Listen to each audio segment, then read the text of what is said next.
یہ بھی طالبان نے اپنی ہر دھرمی دکھا کر ہم پر مہربانی کی اور ہماری آنکھوں سے پردہ ہٹا اور اس سے ہمیں اصلیت دیکھنے کی صلاحیت پیدا ہوئی، نہیں تو ہم اسی فضول کے بخار میں مزید مبتلا رہتے۔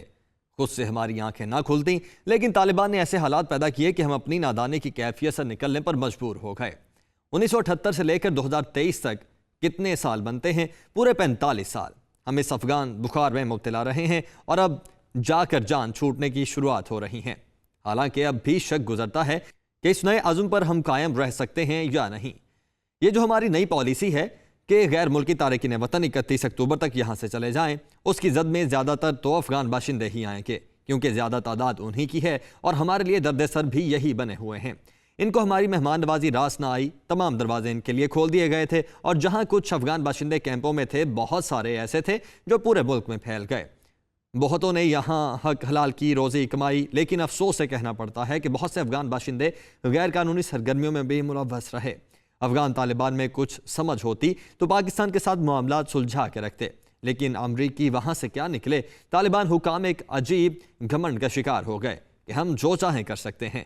پاکستان نے بارہا کہا کہ تحریک طالبان پاکستان، جو اعلانیہ طور پر ریاست پاکستان سے برسر پیکار ہے، کو کچھ لگام ڈالیں اور افغان سرزمین کو پاکستان کے خلاف استعمال نہ ہونے دیں۔ افغان حکام زبانی جمع خرچ تو کرتے رہے، لیکن ذرا برابر بھی ٹی ٹی پی کی سرگرمیوں کو یا تو روک نہ سکے یا انہوں نے روکنا نہ چاہا، اور ٹی ٹی پی نے اپنے طور پر کیا رکنا تھا؟ پاکستان کے خلاف ان کی دہشت گردی کے حملے بڑھتے ہی گئے، اور جو حالیہ حملے سرحد کے قریب چترال میں ہماری چوکیوں پر ہوئے، یہ تو ایک باقاعدہ فوجی آپریشن کا گمان دیتے تھے۔ تورخم کے نزدیک بھی طالبان حکام نے ضرورت سے زیادہ ہٹ درمی دکھائی، ایک نئی چیک پوسٹ بنانے چلے تھے جس سے دونوں طرف فائرنگ ہوئی اور کچھ جانی نقصان بھی ہوا۔ مجبوراً پاکستان کو تورخم کراسنگ بند کرنا پڑی اور یہ تقریباً ایک ہفتہ بند رہی۔ مال سے لدے سینکڑوں ٹرک سرحد کے دونوں طرف ہفتہ بھر کھڑے رہے، مذاکرات ہوئے اور پھر جا کر بارڈر کراسنگ کھلی۔ اس کے بعد پاکستان نے غیر ملکی تارکین وطن کے بارے میں فیصلہ کیا، جس سے طالبان حکام کو خاصی چبھن ہو رہی ہے۔ افغان مہاجرین کے خلاف اقدامات کا پہلے بھی اعلان ہوتا رہا، لیکن دل جمی سے ان اقدامات کو کبھی پورا نہ کیا گیا۔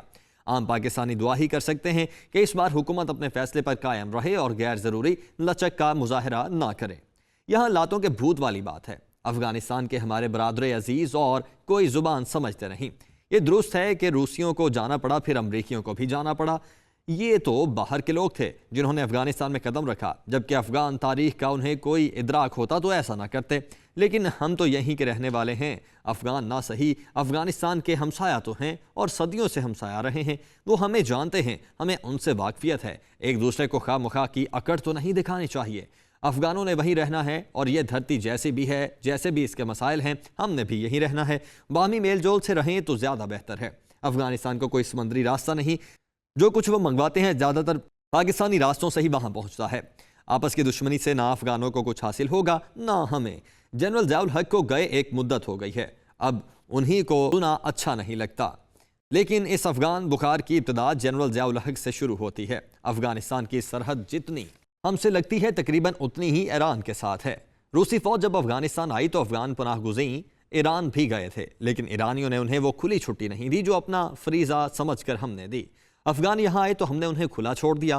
افغان نمبر پلیٹوں کے ساتھ ان کے ٹرک پورے ملک میں چلتے تھے۔ ہم پاکستانیوں کو تو پتہ ہی نہیں تھا کہ کلیشنکوف نام کی بندوق کیا ہوتی ہے۔ یہاں چرس و فیون چلتی تھی، ہیروئن کا اتنا چرچا نہیں تھا۔ افغان مہربانیوں سے ہم کلیشنکوف اور ہیروئن سے آشنا ہوئے، اور ایسے ہوئے کہ آج مہلک ہتھیار اور منشیات ہمارے وجود کا حصہ بن چکے ہیں۔ لیکن اس سے بڑھ کر افغانستان میں جو جنگ شروع ہوئی، اسے ہم نے اپنی جنگ سمجھ لیا۔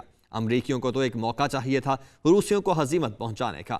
وہ افغانستان کی صورتحال کو اپنے مفاد میں استعمال کرنے لگے، اور جنرل ضیاء الحق تو ویسے ہی تیار بیٹھے تھے کہ انہیں کوئی استعمال کرے۔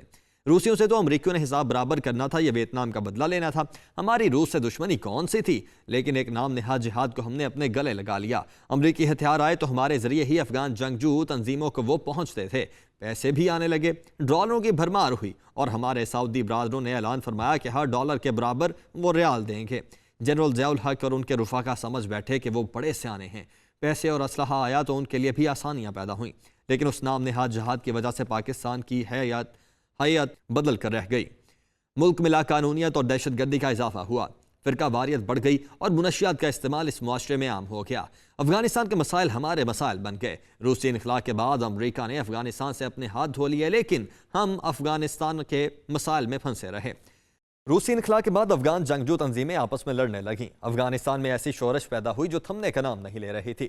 اس شورش کے رد عمل میں قندھار اور گرد و نواح کے علاقے میں طالبان تنظیم نے جنم لیا، جو ہمارے کرتا دھرتا کیونکہ ایسی چیزوں سے دور نہیں رہ سکتے۔ انہوں نے طالبان تحریک کی خاصی مدد کی۔ ہمارے کرتے دھرتوں پر ہمیشہ یہ بھوت سوار رہا کہ افغانستان میں ٹانگ اڑا کر ہم اپنا اثر بڑھا رہے ہیں اور ہندوستان کو پیر جمانے کی کوئی جگہ نہیں دے رہے۔